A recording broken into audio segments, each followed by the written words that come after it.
Hello, welcome to my channel. Like, share, subscribe చేసుకోండి. ఇంకా మరిన్ని వీడియోలు అప్లోడ్ చేస్తాను. సో ఇంకా ఈ వీడియో ఏమంటే, ఇప్పుడే ఇరుముడి మూవీ ట్రైలర్ చూశాను. రవితేజ గారు అయితే వర్రమాస్ యాక్టింగ్ అబ్బా, మామూలు కాదు. అసలు ఆయన ఏదైనా ఒక క్యారెక్టర్ చెప్తే ఆ క్యారెక్టర్ దిగిపోతాడు. అది విక్రమార్క సినిమా అయినా, లేకపోతే ఇంకేదైనా వెంకీలో ఫనీ క్యారెక్టర్ అయినా, ఆయన క్యారెక్టర్ ఇస్తే సారు ప్రాణం పెట్టేస్తారు. అలాంటిది ఈ సినిమా క్యారెక్టర్ అయితే ఇది మళ్ళీ ఒక డిఫైన్ చేసే సినిమా. ఆయనకి మళ్ళీ ఒక నిలిచిపోద్ది. భలే వచ్చిందా ఇరుముడి సినిమా అనే పేరు మాత్రం బాగా వస్తుంది. మామూలు కదా. సో ఈ ట్రైలర్లో ఆయన పర్ఫార్మెన్స్, ఆయన ఎమోషన్స్ మామూలు కాదు. వేరే లెవెల్, వేరే లెవెల్, వేరే లెవెల్. అండ్ ఈ సినిమా కోసం అయితే వెయిటింగ్. ఈ ఆగస్టులో చాలా పెద్ద మూవీలు ఉన్నాయి, పెద్ద పెద్ద మూవీనే ఉంది. కానీ నేనైతే ఈ మూవీ కోసం వెయిట్ చేస్తున్నాను. ఎందుకంటే ఒకటి, రవితేజ గారు అన్నకి ఇట్టుపడితే నాకు కూడా ఇట్టుపడినట్టు ఫీల్ అవుతాను. చాలా మంది అలాగే ఉండరు. అసలు నేనైతే వెయిటింగ్. ఈ సినిమా ఎప్పుడు ఇంకో నాకు మనసులో ఉంది, పక్క ఇట్టుపడుతుంది సినిమా. రవితేజ గారికి మళ్ళీ ఒక హిట్ అనేది వస్తుంది ఈ సినిమాతో, మళ్ళీ మారిపోతుంది. సో ఈ ట్రైలర్ చూసిన తర్వాత కన్ఫర్మ్ చెప్తున్నాను, హిట్ అంటే.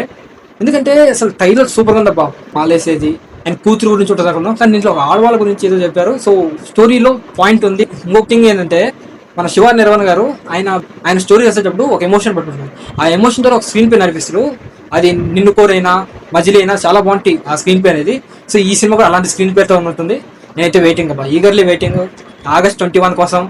నాకైతే ట్రైలర్ చాలా బాగా నచ్చేసింది. Excellent trailer. ఆ ఎమోషన్ మూమెంట్ వచ్చింది, చెప్పాను చాలా బాగుంది. ఎమోషన్, ఒక ఇంటెన్స్ స్క్రీన్ ప్లే ఉన్నట్టుంది. ట్రైలర్ సూపర్ గా నచ్చింది. మీకు ఏమైనా కామెంట్ లో పెట్టండి. ఇలాంటి మరిన్ని వీడియో కోసం లైక్, షేర్, సబ్స్క్రైబ్ చేసుకోండి.